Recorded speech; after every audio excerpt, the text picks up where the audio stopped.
Bonjour à tous.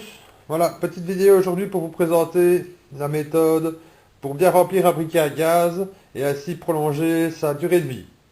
Donc il va de soi évidemment que tous les briquets ne sont pas rechargeables. Il suffit de vérifier dans le dessous de votre briquet. Vous êtes censé avoir une petite valve comme ici, voilà, pour pouvoir le recharger. Donc un autre briquet également pour une petite valve, voilà. Si vous n'avez pas cette petite valve, n'essayez pas de le recharger, ce sera vraiment impossible. Il vous faudra également un petit pic, soit par exemple un fin tournevis, une pointe de bic, ou alors moi ce que j'utilise en général parce que je trouve ça plus souple et ça n'abîme pas les valves, c'est de prendre par exemple ici ce petit morceau de pic à brochette que j'ai légèrement taillé en pointe. Il faut également bien évidemment une bouteille de gaz. Vérifiez bien sur votre bouteille quand vous l'achetez, on en trouve en supermarché dans certains magasins de tabac, que vous avez, voilà, comme ici, mais je ne sais pas si on le verra bien, le logo qui vous dit que c'est zéro impureté, pour avoir vraiment un gaz propre, pour prolonger vraiment la vie de votre briquet, éviter de l'encrasser au maximum. Il faut savoir que pour une durabilité optimale d'un briquet, il est important que le briquet soit totalement vide avant de le remplir. Une fois que le briquet ne contient plus de gaz, pour le recharger, il vous faudra purger. Donc, en fait, le problème, c'est que quand vous utilisez votre briquet, de l'air rentre également dans votre briquet. Il faut le purger, car cet air qui s'accumule petit à petit dans le briquet va empêcher l'étincelle d'enflammer le gaz, puisque l'air va prendre de plus en plus de place, et du coup, il y aura moins de gaz et votre briquet ne fonctionnera plus.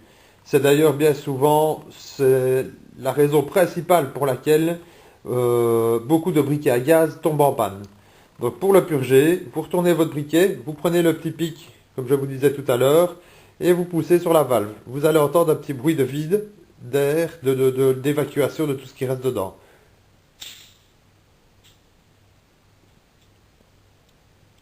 Voilà, vous n'avez plus le bruit, donc ça veut dire que votre briquet est bien chargé. On va faire pareil sur le deuxième, qui en a besoin également d'une recharge. Voilà, celui-ci était déjà bel et bien vide et même purgé. Pour la suite, ben voilà, votre petit picot, vous n'avez plus besoin, vous pouvez le laisser de côté. Prenez simplement votre bouteille de gaz, vous enlevez le capuchon évidemment, et vous venez mettre votre bouteille, l'embout de votre bouteille de gaz sur la petite valve de remplissage. Vous la mettez bien contre, toujours remplir, voilà, la bonbonne de gaz, la tête vers le bas. Vous effectuez une pression, et vous entendez que la bouteille se remplit. En général, 4 à 5 secondes suffit. Parce que je fais encore bien, voilà, c'est le secouer légèrement pour être sûr qu'il soit vraiment bien rempli. Et votre briquet a le plein. Voilà. Pareil pour mon second briquet. Ici, l'avantage, c'est que vous avez une petite fenêtre transparente qui vous permet de voir le taux de remplissage de votre briquet, ce qui n'est pas plus mal. Donc, on retourne le briquet. Donc, le briquet tête en bas, la bonbonne évidemment tête en bas. On met l'embout sur la valve de remplissage, on presse, 4 à 5 secondes, voilà, on voit qu'il se remplit, vous pouvez secouer légèrement, et voilà. Voilà, mon briquet est bien rempli, et normalement devrait fonctionner. Attention, quand vous l'avez rempli, bien souvent ce qui s'est passé, au fur et à mesure que vous l'utilisez, vous augmentez, vous ouvrez de plus en plus le gaz, puisqu'il y en a de moins en moins, donc n'oubliez pas de réduire l'arrivée de gaz pour éviter d'avoir une grosse flamme, un gros chalumeau qui va vous brûler la moustache si jamais vous allumez votre cigarette par exemple. Et il faut évidemment rejouer un petit peu avec, la resserrer, la rouvrir. Voilà, le briquet fonctionne, il y a à nouveau du gaz dedans. Maintenant c'est à vous de régler en fonction de ce que vous voulez comme flamme. Voilà.